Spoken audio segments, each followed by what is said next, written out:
Hello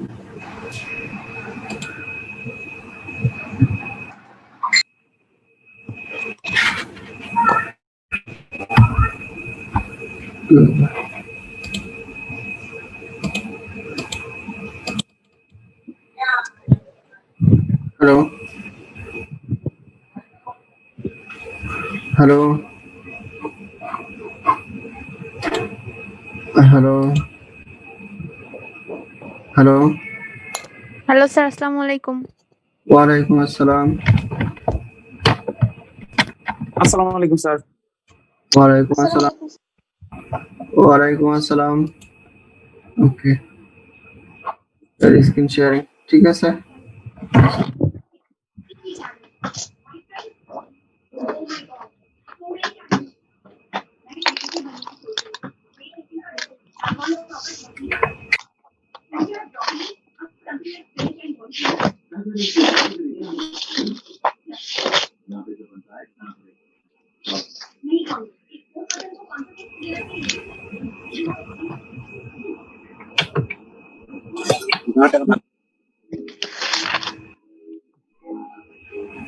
okay, আচ্ছা, গত ক্লাসে কোন পর্যন্ত ছিলাম মনে আছে?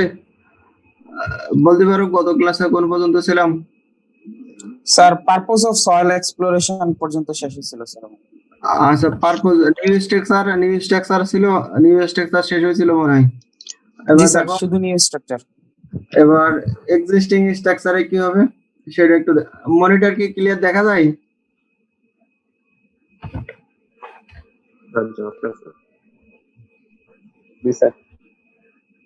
না, ঝাপসা দেখাচ্ছে। ঝাপসা স্যার।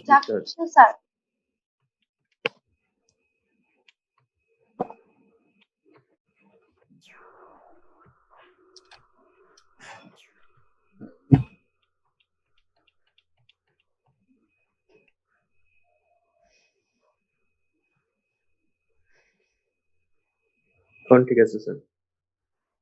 ওকে, আশা করি ঠিক আছে।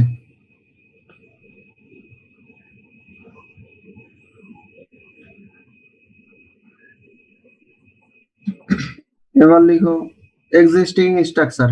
যদি এক্সিস্টিং স্ট্রাকচার বলতে পুরানো স্ট্রাকচার হয়, অলরেডি যে স্ট্রাকচারটা আছে সেটা, তাহলে কি করা লাগবে সেখানে? এক number, the investigation of the safety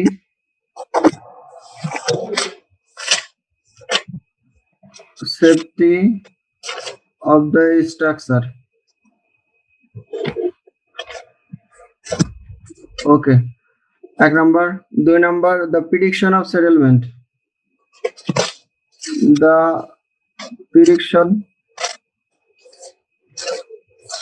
prediction of settlement. Okay.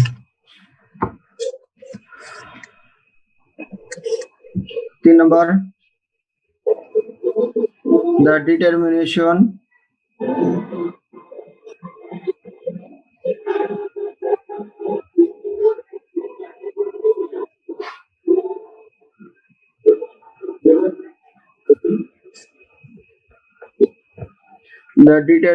of remedial measure if the structure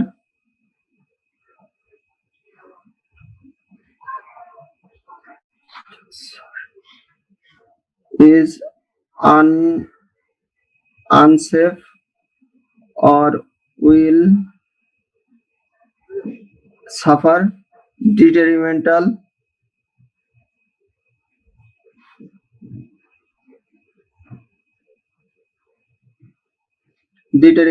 settlement.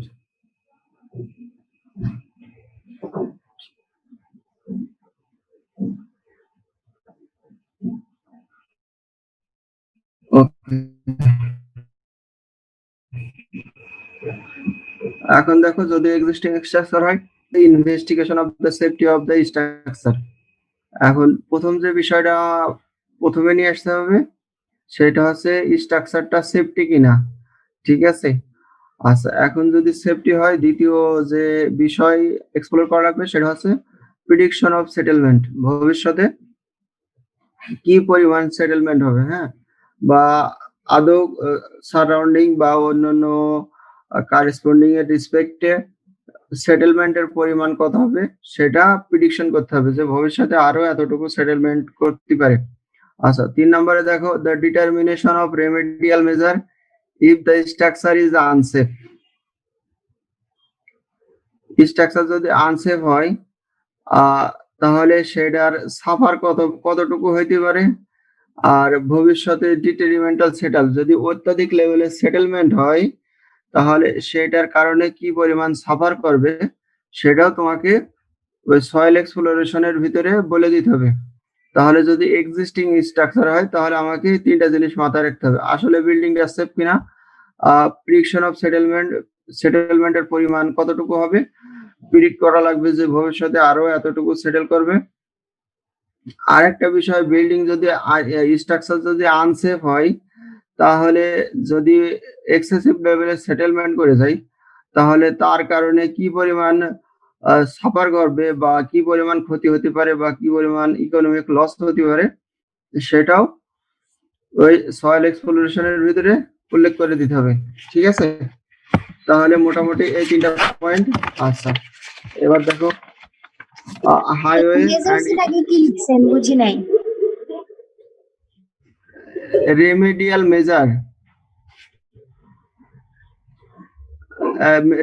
Measure if the structure is unsafe. এখন আরো ডিটেলস যদি বলা যায়, রেমেডিয়াল মেজার যদি আনসেফ হয় তাহলে এটা কিভাবে রেমেডি করা যায় সেটা বলা আছে।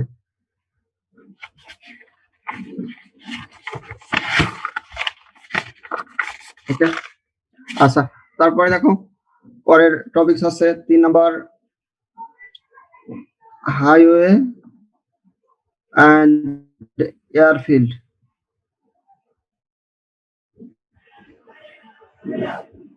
হাইওয়ে অ্যান্ড এয়ারফিল্ড, এখন হাইওয়ে অ্যান্ড এয়ারফিল্ড বলতে কি বোঝায়? সাধারণত আমরা রানওয়ে বোঝাই, তাই তো, যেখান থেকে প্লেন ওঠানো, হাইওয়ে রোডস, আর এয়ারফিল্ড বলতে যেখানে প্লেন ওঠানামা করে সেইগুলোকে বোঝায়, সেইগুলা। আচ্ছা, তারপরে দেখো এখন কি বিষয় আমাকে জানতে হবে, the location of road.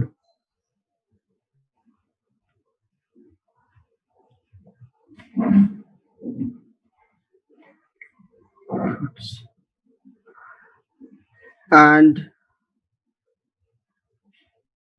railways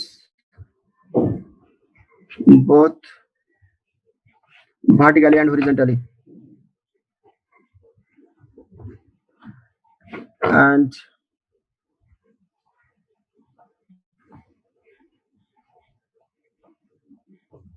horizontally। তাহলে আমাকে প্রথমে যে বিষয়টা জানতে হবে সেটা হচ্ছে location of road, and railway হইতে পারে, সেই সাথে এয়ারফিল্ডও হইতে পারে। তাহলে মূল বিষয় লোকেশনটা কোথায় সেটা আমাকে জানতে হবে।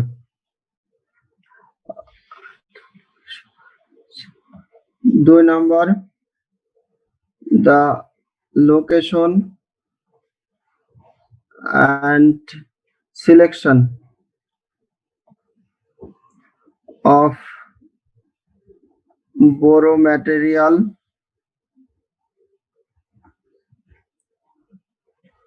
for fields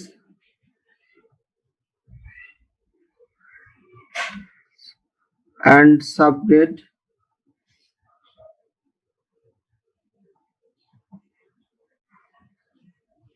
treatment। ওকে, এখন তারপরে দ্বিতীয় নম্বরে কি জানতে হবে, ফর ফিল অ্যান্ড সাবগ্রিড ট্রিটমেন্ট। এখন সারফেসের একটা রোডস এর 4টা লেয়ার থাকে, প্রথমে আছে সারফেসিং, তারপরে বেস, তারপরে সাব বেস, তারপরে হচ্ছে একদম বটমেরটা হচ্ছে সাবগ্রেড।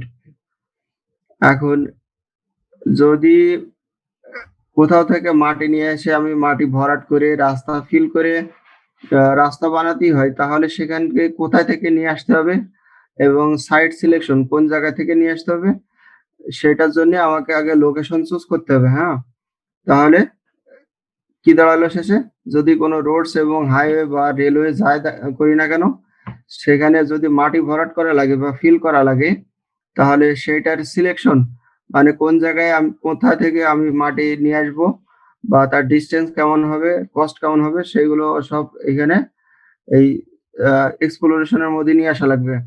তারপরে দেখো 3 number, the design and location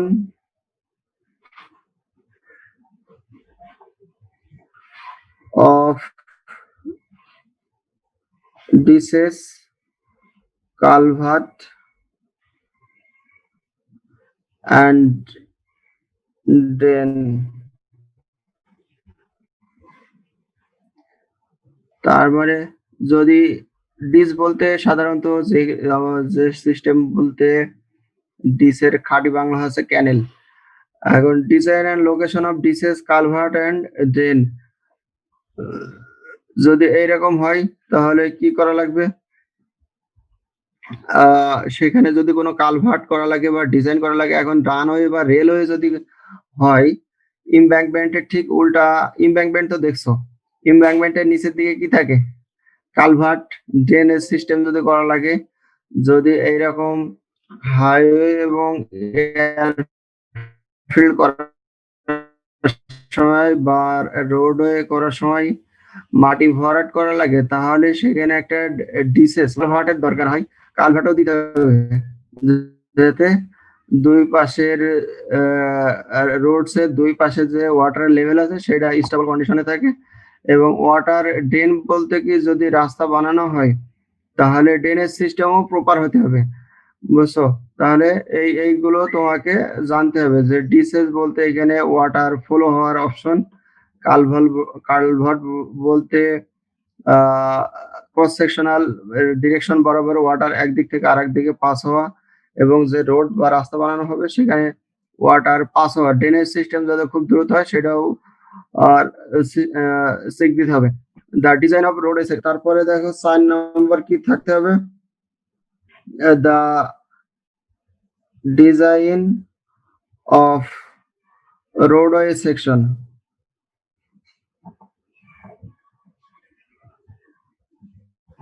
the design of roadway sections. এখন যে ডিজাইন করা রোড আছে সেই রোডের আবার সেকশনটাও তোমাকে এই এক্সপ্লোরেশনের ভিতরে লিখে দিতে হবে যে ডিজাইনের রোডের সেকশনটা এতটুকু, তার ডাইমেনশন এই অবস্থায় আছে, single way, two way, total সেকশনটাই তোমাকে ওই ভিতরে উল্লেখ করে দিতে হবে।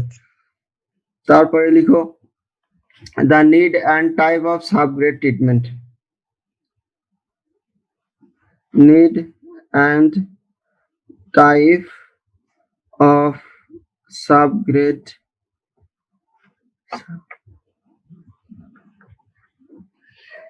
ট্রিটমেন্ট। তাহলে এখন কি হবে? The need and type of subgrade treatment যদি হয়,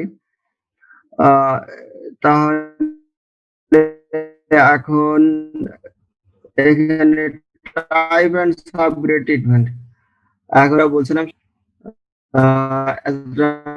রোডের 4টা লেয়ার থাকে, একটা হচ্ছে সারফেস, সাবগ্রেড, হ্যাঁ 4টা লেয়ার। তোমরা যে রাস্তার পরে যে প্রথম যে লেয়ারটা দেখো, অনেক সময় বলে পিচের রাস্তা বা বিটুমিনের রাস্তা, ওটাকে বলা হয় সারফেসিং।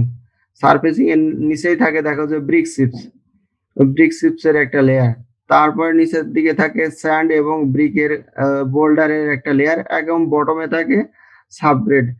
আচ্ছা, এখন সাবগ্রেড ট্রিটমেন্ট বলতে এখানে সাবগ্রেডের বিয়ারিং ক্যাপাসিটি ইমপ্রুভ কে বোঝায়। হ্যাঁ, যদি সয়েলের বিয়ারিং ক্যাপাসিটি লুজ হয়, মানে একেবারেই লোড ক্যারি করার অ্যাবিলিটি কম থাকে, তাহলে ওইখানে তখন আবার ট্রিটমেন্ট করা লাগে, ইমপ্রুভ করা লাগে, বিয়ারিং ক্যাপাসিটি ইমপ্রুভ করা লাগে। তাহলে এখন যদি ইমপ্রুভ করার অপশন থাকে বা প্রয়োজন হয়, তাহলে সেই ক্ষেত্রে তোমাকে কোন ধরনের ইমপ্রুভমেন্টে যেতে হবে, তাহলে সেটাও এখানে উল্লেখ থাকতে হবে। নিড অ্যান্ড টাইপ, আসলে প্রয়োজন আছে কিনা, যদি প্রয়োজন হয় তাহলে কোন ধরনের ইমপ্রুভমেন্টের দরকার, ঠিক আছে? আচ্ছা, তারপরে 6 নাম্বার দেখো, দ্য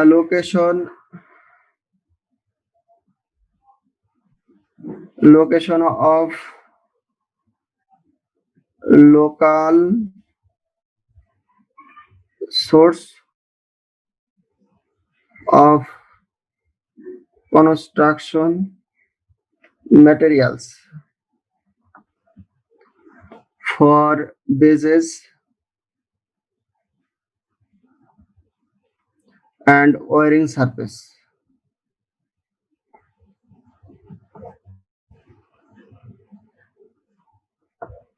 ওকে, ওয়ারিং সারফেস। তাহলে এখন একটু খেয়াল করে দেখো, wearing the location of local source of construction materials. দেখা যায় কষ্ট হচ্ছে।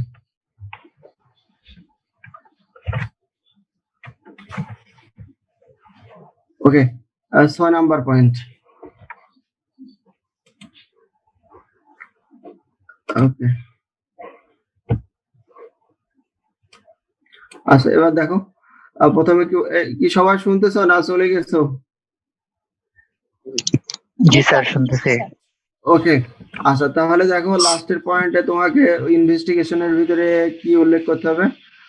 The location of local source, location of local source, তারপরে আছে construction material for bases and wearing course. এখন বেজেস বলতে আমি যে 4 লেয়ারের কথা বলছি, বেসিক্যালি ওয়ারিং কোর্স বলতে সারফেসিং এর বেস, সারফেসিং বেস আর সাব বেজেস এর কথা বলা আছে। এখন এইগুলো কনস্ট্রাক্ট করার জন্য আমার যে ম্যাটেরিয়ালস গুলো দরকার, সেই ম্যাটেরিয়ালস গুলোর লোকেশন কোথায় এবং লোকেশনের লোকাল সোর্স হতে হবে। এখন লোকাল সোর্স বলতে কাছাকাছি হয়ে যাবে। তুমি এখন চিন্তা করো, যদি সাতক্ষীরা বাগেরহাটের কোনো রোডস অ্যান্ড কনস্ট্রাকশন হয়, এখন এই সিলেট অঞ্চল থেকে যদি ইস্টন শিফট নিজে ওইখানে রোড করা লাগে, তাহলে ক্যারিং কস্ট কত হবে? কেন চিন্তা করতে পারো? ওকে, তাহলে আমাকে এমন ম্যাটেরিয়াল চুজ করতে হবে যেটা লোকালি অ্যাভেলেবেল। বুঝছো, এমন কোনো ম্যাটেরিয়াল চুজ করা যাবে না যেটা বাইরে থেকে ইম্পোর্ট করতে হবে বা হিউজ কনস্ট্রাকশন মানে ক্যারিং কস্ট দিয়ে নিয়ে আসা লাগবে, এরকম কোনো কিছু চুজ করা যাবে না। হ্যাঁ, তাহলে এক্সপ্লোরেশন রিপোর্টের ভিতরে মোটামুটি আমার এই ধরনের যতগুলো ইনফরমেশন থাকা দরকার, এই ইনফরমেশন গুলো আমাকে যদি সয়েল এক্সপ্লোরেশন করতে যাই, তাহলে এই রিপোর্টের এই তথ্যগুলো আমাকে দিয়ে দিতে হবে। বুঝছো? আচ্ছা, তাহলে লিখছো সবাই? মোটামুটি লিখছো? মোটামুটি লিখছো? জি স্যার। জি স্যার। স্যার ওকে, আচ্ছা তারপরে লিখো পরের question, planning and sir rod দিয়ে যে দে, রোডের মধ্যে যে রড দিয়ে যে দেয়, এটা মানে চারটা পার্টের মধ্যে লিখো।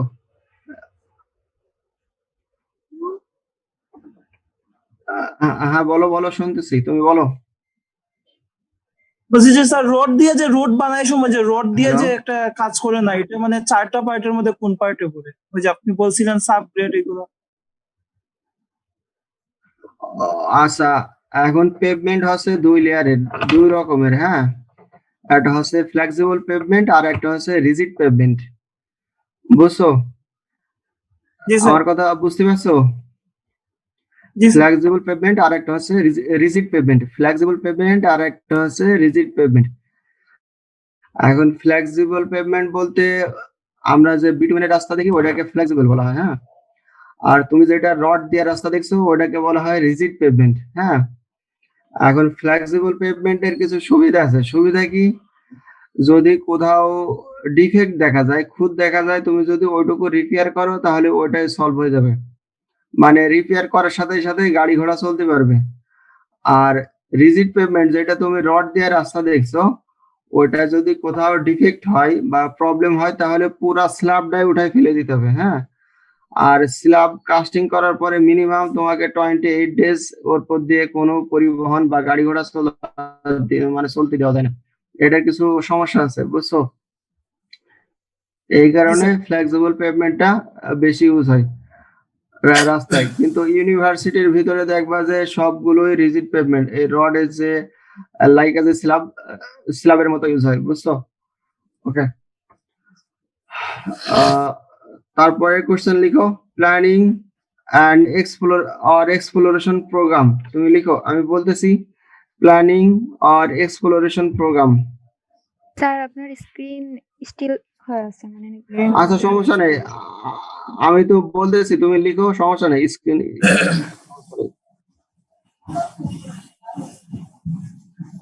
স্যার লিখছি। প্ল্যানিং অর এক্সপ্লোরেশন প্রোগ্রাম লিখছো জি স্যার। আচ্ছা লিখো for building and similar project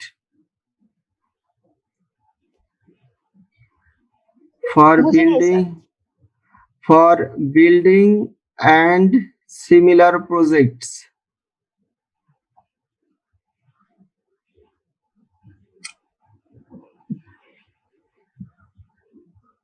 G sir লিখছি। আচ্ছা প্রজেক্ট হ্যাঁ প্রজেক্ট কমা দাও কমা দিছো জি sir. the following information should be obtained first the following information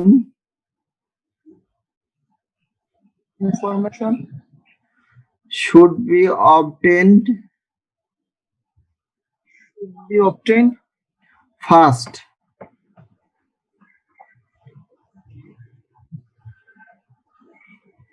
first spelling কি স্যার PAST? ফার্স্ট মানে প্রথম আচ্ছা। should be obtained first এই কি সবাই শুনতে পাইছো ঠিক মতো জি স্যার জি স্যার জি স্যার জি স্যার হ্যাঁ জি স্যার জি স্যার শুনছি।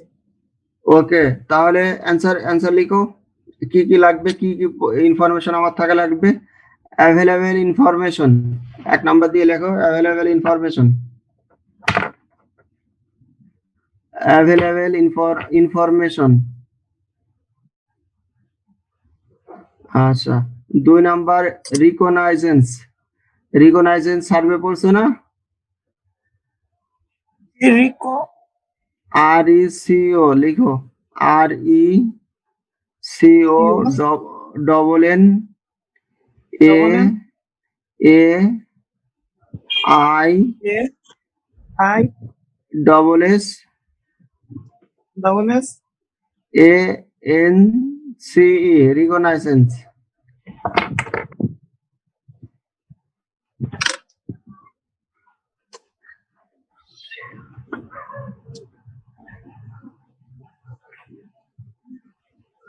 স্যার কোন প্রজেক্টের আগে যে ফার্স্ট একটা ভিজিট করি স্যার ওই স্যার ওইটা না স্যার ওইটাই রিকগনাইজ সার্ভে মানে চোখের দেখা যে সার্ভে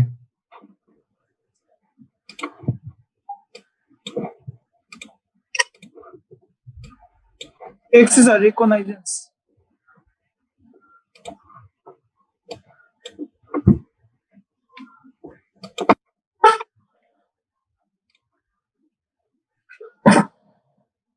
ওকে তারপরে লিখো building code requirement 3 number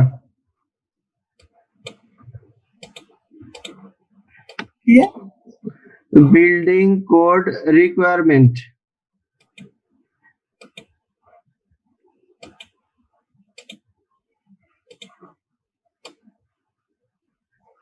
building code requirement जी सर टैक्सी 3 नंबर 4 नंबर लिखो preliminary design data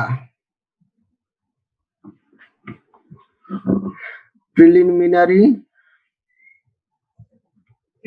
design data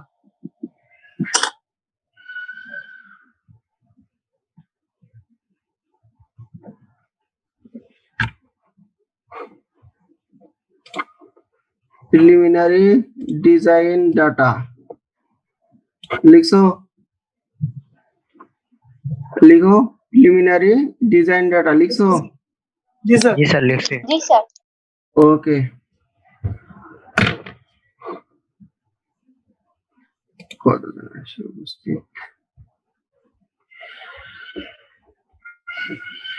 ওকে এই ঠিক আছে তো আজকের মতো আমি এখানে শেষ করছি হ্যাঁ আমার একটু তাড়া আছে আমি নেক্সট ক্লাসে আর একটু বেশি করে পড়াই দিব ঠিক আছে আচ্ছা ওকে তো সবাইকে Thank you, sir. সবাইকে ধন্যবাদ। ওয়ালাইকুম স্যার।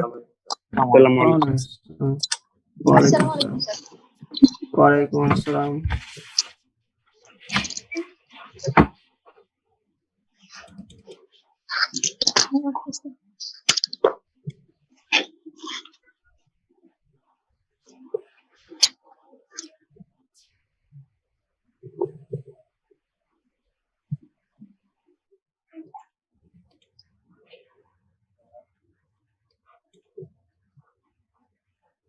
স্যার আপনি কি মিটিংটা ক্যান্সেল করবেন নাকি আমরা সবাই লিভ নিয়ে নিব?